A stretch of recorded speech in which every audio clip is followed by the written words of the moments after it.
ఏపీలో తుది పోలింగ్ శాతం ఉత్కంఠతకు తెరదించింది. ఈసీ ఎన్నికలు ముగిసే 2 రోజులు గడుస్తున్నా ఫైనల్ పోల్ పర్సంటేజ్ పై క్లారిటీ రాలేదు. దాంతో పొలిటికల్ లీడర్లు సరైన అంచనాలకు రాలేకపోయాయి. చివరకు రికార్డ్ స్థాయిలో 80.66% పోలింగ్ నమోదైంది. పోస్టల్ బ్యాలెట్ ఓట్లు 1.2% నమోదయ్యాయి. దీంతో ఏపీలో మొత్తం 81.86% పోలింగ్ నమోదైంది.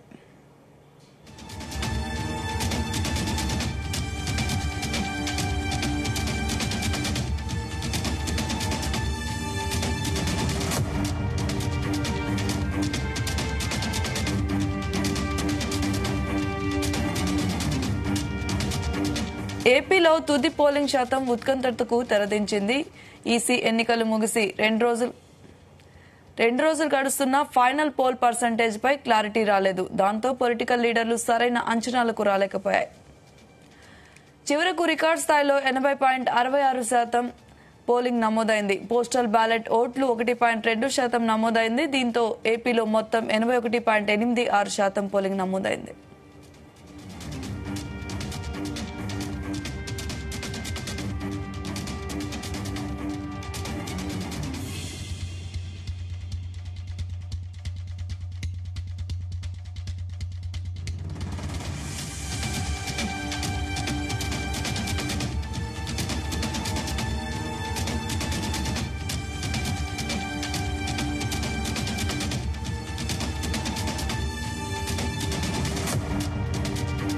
ఇదే అంశం మీద మరిన్ని వివరాలు మా ప్రతినిధి నాగేశ్వరరావు అందిస్తారు. నాగేశ్వరరావు.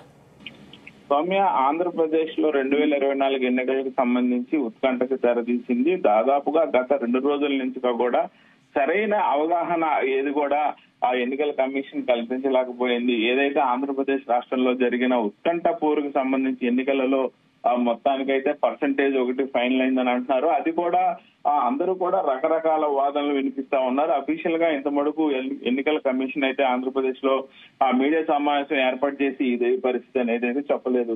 అయితే గతంలో పోల్చుకుంటే ఏది ఏమైనా కానీ 2009, 2014, 2019 నుంచి పోల్చుకుంటే 2024 ఎన్నికలు భారీగా ఆ ఓట్లు నమోదైనదైతే వాస్తవ పరిస్థితి. రాత్రి 12 గంటలకు కూడా ఆ క్యూ లైన్ లో ఓటర్లు ఉండటానికి కూడా దీనికి ఒక కారణం లేకపోలేదు.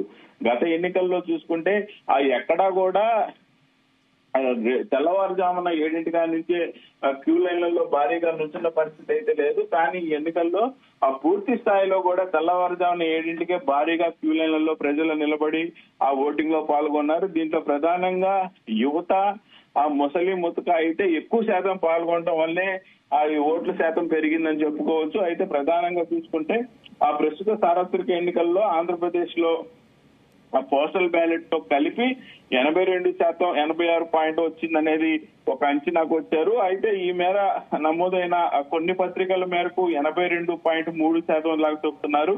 అయితే రాష్ట్ర చరిత్రలోనే ఇది భారీగా ఆ ఓటింగ్ అనేది జరిగింది. అయితే మొత్తానికైతే 82% అనేది అయితే ఖచ్చితంగా ఉంది. 82% పైన ఎంత పర్సెంటేజ్ అయితే ఆ ఫైనల్ కాలేదు. 82% అయితే ఖచ్చితంగా పోలేదు. అయితే ఈ 82% అనేది ఆంధ్రప్రదేశ్ చరిత్రలోనే మొట్టమొదటిసారిగా నమోదవటం గమనార్హం. ఏదైతే ఉమ్మడి ఆంధ్రప్రదేశ్ ఉందో ఉమ్మడి ఆంధ్రప్రదేశ్ లో కూడా ఎప్పుడు కూడా 82% అనేది కానీ 80% అనేది కానీ అసలు చరిత్రలో లేదు. అయితే ప్రధానంగా చూసుకుంటే 2009లో 72.63% ఓటు పర్సెంటేజ్ గా నమోదైంది. 2014లో 78% ఓటు పర్సెంటేజ్ నమోదైంది. అదే 2019లో 79% మేర నమోదైంది.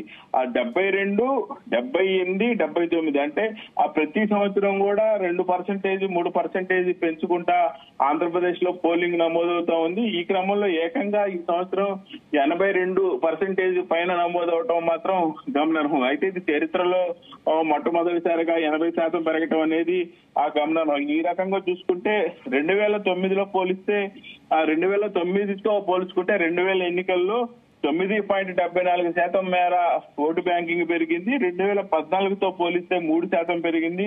2019తో పోలిస్తే 2.57% పెరిగింది. అయితే 2009లో 79.80% పెరగడంతో అప్పటికే రాష్ట్ర చరిత్రలో మొట్టమొదటిసారిగా ఆ 79% పైగా పర్సంటేజ్ నమోదైందని చెప్పుకున్నాం. కానీ ఇప్పుడు ఏకంగా ఆ 2024లో 82% పైన నమోదవటం మాత్రం చెప్పుకోవచ్చు. అయితే సోమవారం అర్ధరాత్రి దాటాక 2 గంటల వరకు నమోదైన చూసుకుంటే 47 పైగా కేంద్రాల్లో అర్ధరాత్రి రెండింటికి కూడా 47 కేంద్రాల్లో ఆ ఓటింగ్ జరిగింది. ఈ ఓటింగ్ లో ఎక్కువ శాతం ఎక్కువ వయసు ఉన్నవారు, అంటే దాదాపుగా 50 సంవత్సరాల పైన ఉన్నవారే ఆ ఎక్కువ క్యూ లైన్ లో ఉండటం గమనార్హం. ఈ రకంగా ముసలి వారు ఎక్కువ, అటు వయసు మీద పడిన వారు ఎక్కువ పోలింగ్ శాతంలో పాల్గొన్నట్టు తెలిసింది. అయితే ఆ మొత్తంగా 81% మేర ఆ ఓటు బ్యాంకింగ్ నమోదవగా దాదాపుగా 1.2% పోస్టల్ బ్యాలెట్ నమోదైంది.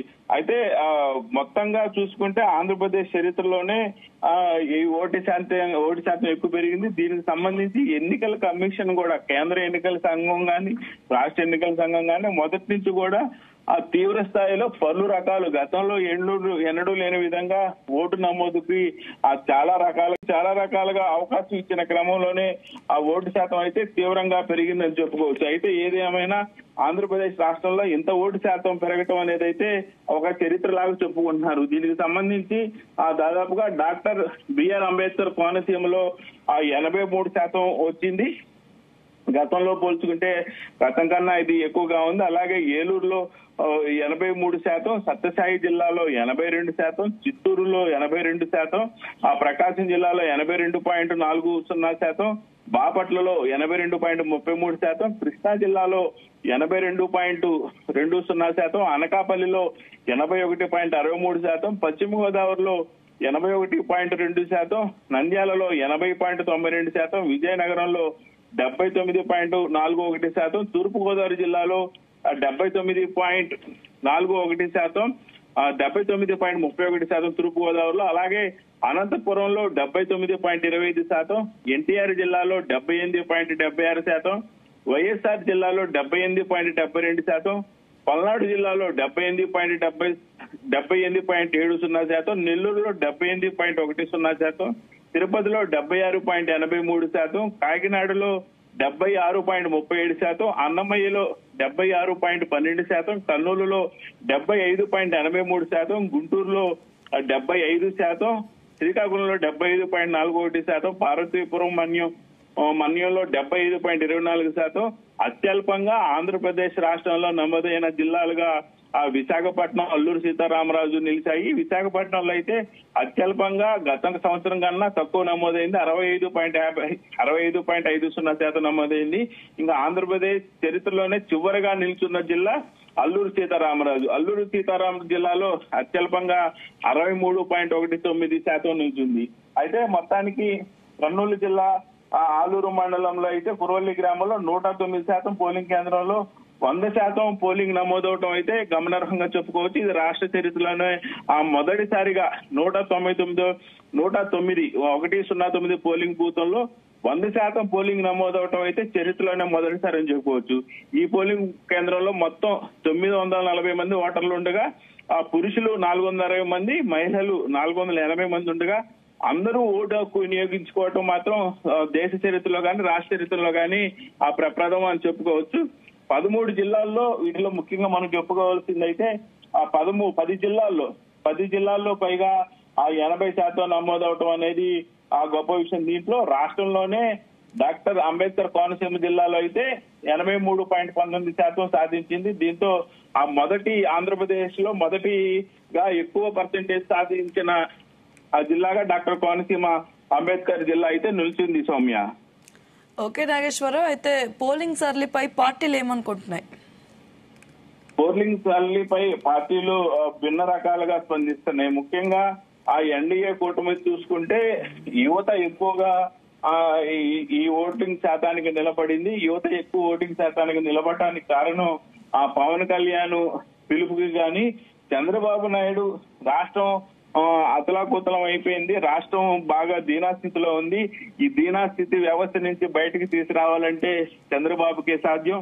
అలాగే మోడీ అభివృద్ధి చూసి, మోడీ విదేశాంగ విధానం చూసి ఓట్లు వేశారు యువత ఎక్కువ.